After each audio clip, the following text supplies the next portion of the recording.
Chapitre 1 de la généalogie et antiquité de Gargantua.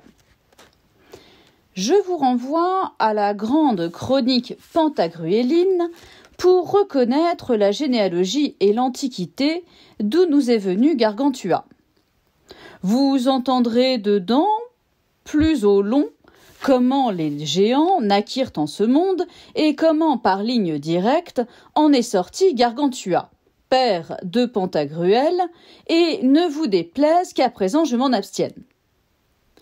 Quoique la chose soit telle que plus elle serait rappelée, plus elle plairait à vos seigneuries, d'après les autorités de Platon au Philèbe et au Gorgias, et d'Horace, art poétique, qui dit que certains propos, tels que ceux-ci, sûrement, sont d'autant plus délectables que plus souvent ils sont redits.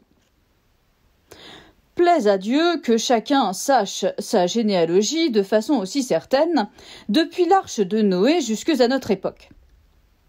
Je pense que plusieurs sont aujourd'hui empereurs, rois, ducs, princes et papes en cette terre, qui sont descendus de quelques vendeurs de reliquailles et de portefaix. Comme à l'inverse, plusieurs sont gueux de l'hospice, souffreteux et misérables, qui sont descendus du sang d'une lignée de grands rois et d'empereurs, étant donné l'admirable transfert des royaumes et empires. Des Assyriens aux Mèdes, des Mèdes aux Perses, des Perses aux Macédoniens, des Macédoniens aux Romains, des Romains aux Grecs, des Grecs aux Français. Et pour vous donner à penser de moi qui vous parle, je crois que je descends de quelques riches rois et princes du temps jadis. Car jamais vous n'avez vu un homme qui ait un plus grand désir que moi d'être roi et riche, afin de faire banquet, ne pas travailler, ne pas me faire de soucis, et bien enrichir mes amis et tous les gens de bien et de savoir. Mais je me réconforte en ceci, que dans l'autre monde je le serai, même encore plus grand que je n'oserais le souhaiter en ce monde. Vous, réconfortez-vous de votre malheur en telle pensée, ou, dans une meilleure, buvez frais si faire se peut. Retournant à nos moutons, je vous dis qu'un don souverain des cieux nous a conservé l'antiquité et la généalogie de Gargantua, plus entière qu'aucune autre, excepté celle du Messie, dont je ne parle pas car ce n'est pas notre rôle. Aussi les diables, ce sont les calomniateurs et les cafards, s'y opposent-ils. Et cette généalogie fut trouvée par Jean Odo dans un pré qu'il avait près de l'Arceau Gallo, en dessous de l'Olive, dans la direction de Narcès. En faisant nettoyer les fossés, les piocheurs touchèrent de leur houe un grand tombeau de bronze long sans mesure, car ils n'en trouvèrent pas le bout parce qu'il entrait trop avant dans les écluses de la Vienne.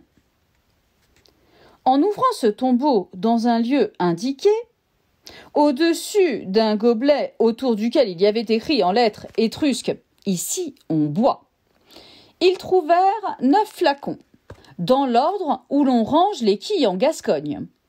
Et celui du milieu couvrait un gros, gras, grand, gris, joli, petit, moisi livre, sentant plus que les roses, mais pas si bon.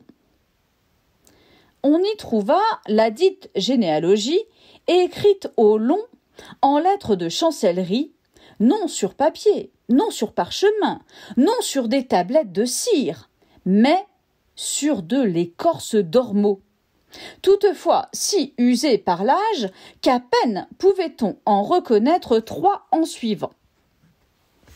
Moi-même, bien qu'indigne, j'y fus appelé, et, pratiquant à grand renfort de bésicle l'art de lire les lettres qu'on ne voit pas, comme l'enseigne Aristote, je la traduisis, comme vous pourrez voir en pantagruélisant, c'est-à-dire en buvant selon votre désir et en lisant les exploits horrifiques de Pantagruel. À la fin du livre, il y avait un petit traité intitulé « Les fanfreluches antidotés ». Les rats et blattes, ou, afin que je ne mente pas, d'autres bêtes mauvaises, en avaient brouté le commencement, et le reste, je l'ai ajouté ci-dessous par respect pour les antiquités.